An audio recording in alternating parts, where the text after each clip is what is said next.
উপকার হবে, ফ্যামিলির উপকার হবে, সন্তানের উপকার হবে, এলাকাবাসীর উপকার হবে, এটা আলাদা বিষয়। কিন্তু করবো কার জন্যে?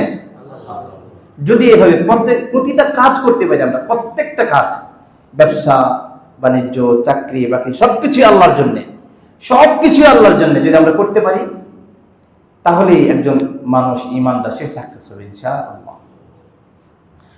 তো আমি আপনাদের সঙ্গে আজকে আলোচনা করব হলো যে আমাদের প্রতিটা কাজের নিয়ত একমাত্র আল্লাহর জন্য করা। প্রতিটা কাজের নিয়ত কার জন্য করা?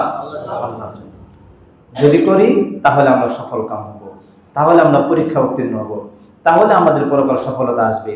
অন্যথায় দুনিয়ার সমস্ত কাজ করে ফেললেও পরকালে কোনো সফলতা আসবে না। কিভাবে?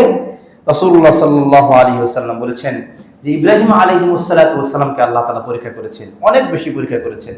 সমস্ত নবীদের মধ্যে থেকে ইব্রাহিম আলাইহিস সালামকে বেশি করেছেন, তার থেকেও বেশি করেছেন আমাদের নবী মুহাম্মদ রাসূলুল্লাহ সাল্লাল্লাহু আলাইহি ওয়াসাল্লাম। তো ইব্রাহিম আলাইহিস সালামকে কি পরীক্ষা করেছে আমরা তো আলোচনা শুনেছি। আগুনে নিক্ষেপ করেছে, আরো কত ধরনের পরীক্ষা হয়েছে। সমস্ত পরীক্ষায় উত্তীর্ণ হয়েছেন। তো আল্লাহ পাক রব্বুল আলামিন ওনাকে প্রতিদান দিবেন, ওনাকে খলিলুল্লাহ বানাবেন, আল্লাহর প্রিয় বন্ধু বানাবেন। আরো পরীক্ষা নিচ্ছেন। কিভাবে? এই যে আমি আজকে আপনাদের সামনে কোরআনের যে তেলাওয়াত করেছি সূরা সাফফাত, সূরা সাফফাতের 100 নম্বর আয়াতে আল্লাহ তাআলা বলেছেন ইব্রাহিম আলাইহিস সালাম কি করতেন? রব্বি হাবলি মিনাস সালিহিন। সাইয়েদনা ইব্রাহিম আলাইহিস সালাম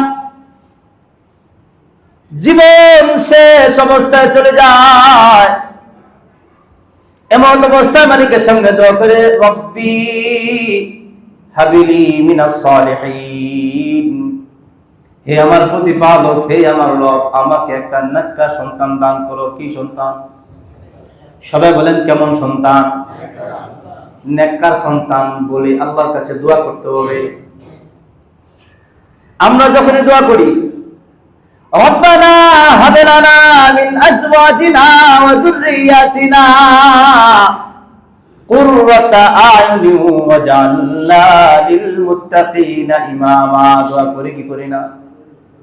এর মধ্যে অর্থটা হলো হে আমাদের প্রতিপালক, হাব লানা মিন আজওয়াজিনা ওয়া যুররিয়াতিনা, আমাদেরকে নেককার সন্তান দান করো, আমাদেরকে এমন বংশধর দান করো, এমন সন্তান আদি দান করো যারা হবে মুত্তাকি, ঈমানদার, আমলওয়ালা, আর আমরা হব ওই সমস্ত মুত্তাকি সন্তানদের ইমাম। সেই জন্য কোন মানুষ যদি নেককার, সালিহাত, আমেলাত, সাইহাত, সতী সাধু মিনারি বিয়ে করতে চায়, সেই জন্য আল্লাহর কাছে দোয়া করি রব্বানা হাব লানা মিন আজওয়াজিনা ওয়া যুররিয়াতিনা কুররাতা আয়ুনিন ওয়াজআলনা লিল মুত্তাকিনা ইমামা। সাইয়েদনা ইব্রাহিম আলাইহিস সালাম দোয়া করলেন রব্বি হাবলি মিনাস সালিহিন, হে আমার প্রতিপালক, আমার রব, আমাকে নেককার সন্তান দান করেন। আল্লাহ পাক রব্বুল আলামিন সুসংবাদ জানাইয়া দেয় ফাবাশশারনাহু বিগুলামিন হালিম। ও ইব্রাহিম, তুমি আমার কাছে দোয়া করেছো নেককার সন্তানের জন্য, আমি আল্লাহ তোমার সেই দোয়াকে কবুল করলাম। বলেন সুবহানাল্লাহ। এবং আমি তোমাকে সুসংবাদ দিলাম, একটা সুসংবাদ দিলাম, এমন সন্তানের সুসংবাদ দিলাম যে সন্তান হবে হালিম, সহনশীল বান্দা। সুবহানাল্লাহ। কেমন সহনশীল? আল্লাহ পাক রব্বুল আলামিন বলেন ফালাম্মা বালাগা মাহুস সায়া ক্বালা ইয়া বুনাইয়া ইন্নী আরা ফিল মানাম। আল্লাহ পাক রব্বুল আলামিন বলেন যখন ইসমাঈল আলাইহিস সালাম হাঁটাচলা করতে পারে, দৌড়াদৌড়ি করতে পারে, মাহুস সায়া ক্বালা ইয়া বুনাইয়া ইন্নী আরা ফিল মানাম। ইব্রাহিম আলাইহিস সালাম সন্তানকে ডাক দিয়ে বলল ইয়া বুনাইয়া, হে আমার প্রিয় সন্তান, ইন্নী আরা ফিল মানাম, আমি তোমাকে স্বপ্ন দেখলাম, আন্নী আযবাহুকা ফানজুর মাযা তারা, আমি বাবা তোমাকে স্বপ্নে দেখলাম, তোমাকে আমি জবে করতেছি, ফানজুর মাযা তারা, বলো তো তোমার কি মন্তব্য, কি কমেন্টস আমাকে করবা। আমি স্বপ্নে দেখলাম সাইয়েদনা ইব্রাহিম আলাইহিস সালাতু ওয়াস সালাম নবী, আমাদের নবী সাল্লাল্লাহু আলাইহি ওয়াসাল্লাম বলেন সমস্ত নবীদের স্বপ্ন সত্য, সমস্ত নবীদের স্বপ্ন সত্য। ইব্রাহিম আলাইহিস সালাতু ওয়াস সালাম যখন বললেন আমি স্বপ্ন দেখেছি, মানে সত্য দেখেছি, ইসমাঈল আলাইহিস সালাতু ওয়াস সালাম বলেন ইয়া আবাতি ফাল মা তুমার, ও আমার বাবা, আপনি যে বিষয় স্বপ্ন দেখেছেন, যে আদিষ্ট হয়েছেন, ইফআল মা তুমার, আপনি এটাকে বাস্তবায়ন করেন, সাতাজিদুনি ইনশাআল্লাহু মিনাস সাবিরিন, সাতাজিদুনি ইনশাআল্লাহ, ও বাবা আমাকে আপনি অবশ্যই অবশ্যই ধৈর্যশীল বান্দাদের কাতারে আমাকে পাবেন, আমি অবাধ্য হব না, মানে সুবহানাল্লাহ। আল্লাহ তাআলা যে বললেন বিগুলামিন হালিম, সহনশীল বান্দা দিব, সহনশীল গোলাম দিব। আল্লাহ পাক রব্বুল আলামিন আমার সন্তান দিয়ে বুঝাইলেন, ও ইব্রাহিম, আমি আল্লাহ তোমার পরীক্ষা নেব, আমি আল্লাহ তোমার এমন পরীক্ষা নেব, শুধু দুনিয়ার সম্পদ, দুনিয়ার পরিশ্রম নয়, আমি আল্লাহ তোমার থেকে জীবনকে জীবন দিয়ে পরীক্ষা নিব, জীবন নেওয়ার মাধ্যমে পরীক্ষা নিব। আল্লাহ পাক রব্বুল আলামিন ইব্রাহিম আলাইহিস সালাতু ওয়াস সালামকে স্বপ্ন দেখান, ইসমাঈল আলাইহিস সালাতু ওয়াস সালাম রাজি হয়ে যান, কেননা ইসমাঈল আলাইহিস সালাতু ওয়াস সালাম নবী, তিনিও জানেন মালিক যা বলেন তা করা এবং তা মেনে নেওয়াটাই হলো উত্তম বান্দার আদর্শ। সুবহানাল্লাহ। সত্যিকার আদর্শ বান্দা, সত্যিকার ঈমানদার মুমিন বান্দা হলো মালিক যা বলবে এ টু জেড সবকিছুই সামি'না ওয়া আতানা, শুনবে আর মেনে নেবে। বল সুবহানাল্লাহ।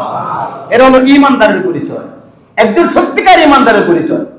আর মুনাফিকের পরিচয় হলো শুনলাম মানলাম না, শুনেছি কিন্তু মানবো না।